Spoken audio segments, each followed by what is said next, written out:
Greetings, X-Men fans. It has been a week since the horrors of episode 5 and the passing of Gambit, maybe Magento, and innumerable other mutants.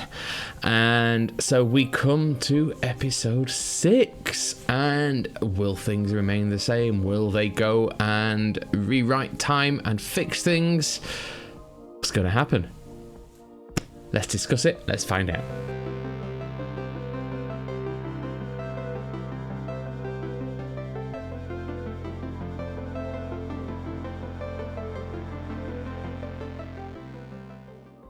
So then, this was the morning after the night before. This was the episode that followed that episode. And rightly so, this episode is a more personal story.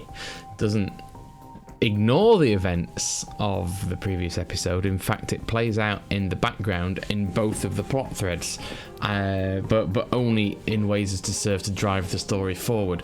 This episode are getting the conclusion of the Lifedeath arc for Storm that began back in episode 4.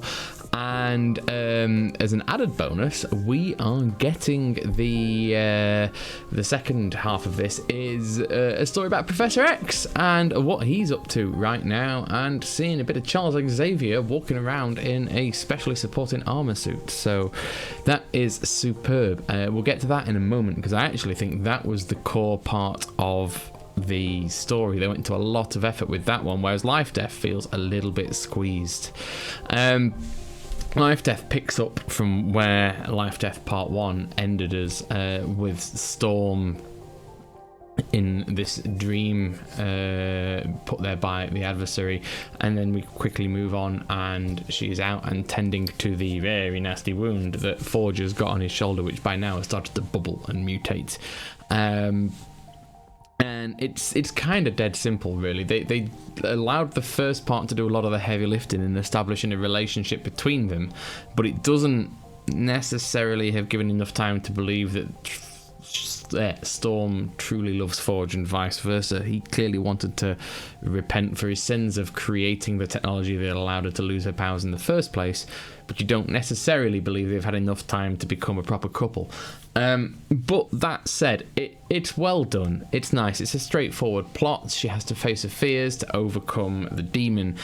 We also get to see a little bit of Forge's sorceress powers, being a shaman as he is, although a part-time shaman. He's not. He's a scientist by trade, isn't he? But he's got these hereditary skills from his parents, and you get to see a bit of Doctor Strange-esque magic going on, which binds the demon temporarily until Storm has to face her fears again.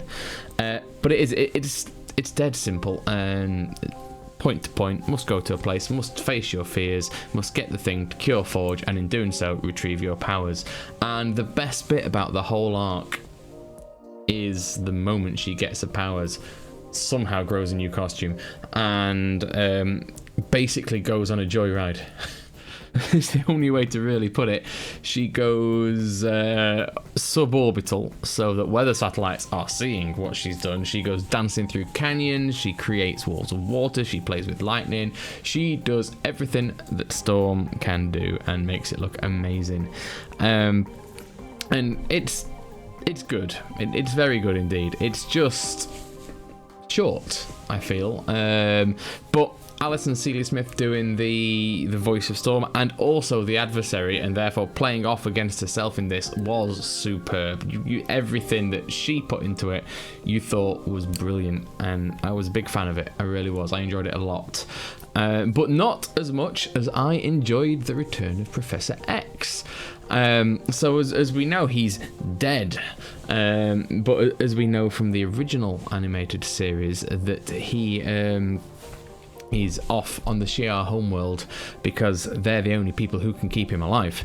And so he's gone there and he's sacrificed his time on Earth, but he's getting a longing to go back, but not until he has wooed Empress Lilandra and she wants to marry him, and we've got to this point where she's making this public an announcement. But we get a whole other cast of characters at this point. A whole lot of people that if you've not watched much of this series before, you've got a lot of learning to do. So obviously, Empress Lilandra, the one sane member of that family, who wants to marry Charles and wants to make her world more peaceful and more sensible and her empire.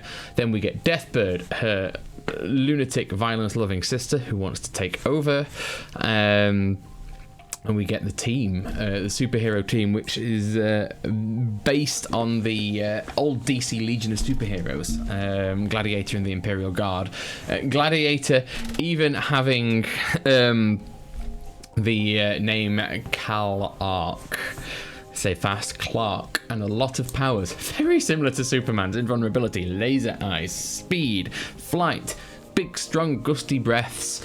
But they are the superhero team of the Shi'ar, and they're the ones who go in where the army can't do the job. And so the Shi'ar are fighting this war against the Kree, who are the antagonists in a lot of the live action Marvel at the moment, and they go and they do their thing, but also you see them at the start, and most of the episode focuses on these, and you're thinking, oh, who's that, and what they're going to play. Realistically, Deathbird is the main one, and Gladiator is the other one. Everyone else you can kind of forget about, but although it is important to note a few people. There is a blink and you'll miss it Vulcan, who is interesting because Vulcan is Cyclops' unknown brother. Whether that's just an Easter egg for us, I don't know, or whether that's going to be something that happens later, but we'll see there. Gabriel Summers, but it was very quick. It was there and it was gone. But it'd be interesting if they wanted to pull that in. But I think Scott has been through enough at the moment, don't you? Really, I do. There's plenty more going on. There are various Shi'ar nobles, Lord Araki, who's there as a sort of a voice of discontent when Lilandra wants to marry Xavier. You get Ronan the Accuser, who is the chief antagonist of Guardians of the Galaxy, where he was just a religious fanatic. Now he seems to be more comic book rooted in this, more reasonable and noble, and fighting for justice, but occasionally, having to be pulled back to defend his own race. He doesn't have much chance here. He gets a stiletto through the cheek. We don't know if he survives or not. But those are the main people involved in Charles's story, and what it comes down to is they are a bigoted nation, despite being one of the better options because they have a sensible leader. They're a bigoted nation who've been crushing people for eons in order to get where they are, and they come and they hobble a race, and then they sort of say, oh, but it's fine, if you be like us, we'll help you back up, we'll bring you back, it's not a problem at all. And Charles knows this, and the reason Lilandra likes Charles so much is he's a person who can help teach her people a new way to be, and that's something that she's keen on and he's keen on, and in the process they've fallen in love and they want to marry. But Deathbird has other ideas. She wants the throne, and so she comes up with a way using an ancient trial for people who are not of their race but want to marry into the royal blood. An ancient trial whereby she gets to pick anything as his challenge, and it seems wonderfully horrible but also innocuous. Oh, it's fine, you're tied to Earth. If you want to be part of us, just have Earth and your X-Men and your past erased from your mind. But we all know that that's his entire life, and he struggles with it, his to's and fro's, and he agrees to it in the end. But during the process, he agrees to renounce Earth, he agrees to renounce his history. He cannot renounce the X-Men. And so Deathbird makes a move, and they're just heading towards this sort of very compact, brief coup until he realises his power and goes, nope, class is in session, and puts them all on the astral plane in a classroom where he's bullying people. But that starts going well, and he starts teaching all of these people what they need to understand in order to be a more tolerant and accepting and idealist society, which again only Charles can do. But it goes horribly wrong when his he has a little globe of Earth on the desk because he's tied to Earth, and then the globe is his link, and I think he just mentally he's receiving the sort of the psychic screams, and I there's no real given to the timeline. We're seeing Storm's story, and Storm's story ends with her and Forge watching the telly and talking about going to an island somewhere together, but then turning on the telly and seeing what happened to Genosha, and her tears in her eyes as she knows she's gone back to the X-Men. But with Xavier, I get the feeling that it's a little earlier. I get the feeling that it started, because it wasn't long, it did not take long at all. It was just, this attack took no time at all. So I think it happened while he had all of these Shi'ar in the astral plane and was teaching them a lesson. And I think that death, the wave of psychic trauma from all those deaths hit him, because all of a sudden they were replaced with endless rows of skeletons at desks. But interestingly enough, a giant Gambit appeared, looked at him, turned into a skeleton before him. We did not see a Magneto. And if we do not see a Magneto there, then him being Charles' best friend, then I can only assume, as we have said before, that he isn't dead. But we haven't found out, because it's been a background to the plot of this episode all the way through. We don't know for sure what's going on there because we're looking elsewhere, but this comes back, and I think that's a hint. I don't think Magneto is dead. I think we're going to find out that he has escaped somehow, and I said this last time, but I think this is a giveaway this time. So yeah, excellent, marvelous stuff. But obviously that informs Xavier. He wants to go back to Earth now, so we're going to see him back the next episode, but certainly if not the next episode, the one after. They have to do some fast talking to explain how he's alive, him being officially very dead. But it will be interesting to see how they do that. But then, as we've just about got the episode together, we get to the end, and there's one more thing for us, because we have theorized, is it going to be Xavier's twin sister, Cassandra? Who else could it be? Apocalypse, although that would be a bit early. I think we'll expect to see Apocalypse a bit later, raising Gambit. But right now, who was responsible? And we see Bolivar Trask legging it, and looking terrified, and saying, "Oh, I gave you access, gave him a DNA access to the master mold. Just don't hurt me." And coming out of the shadows behind him is Mr. Sinister, looking wonderfully sinister.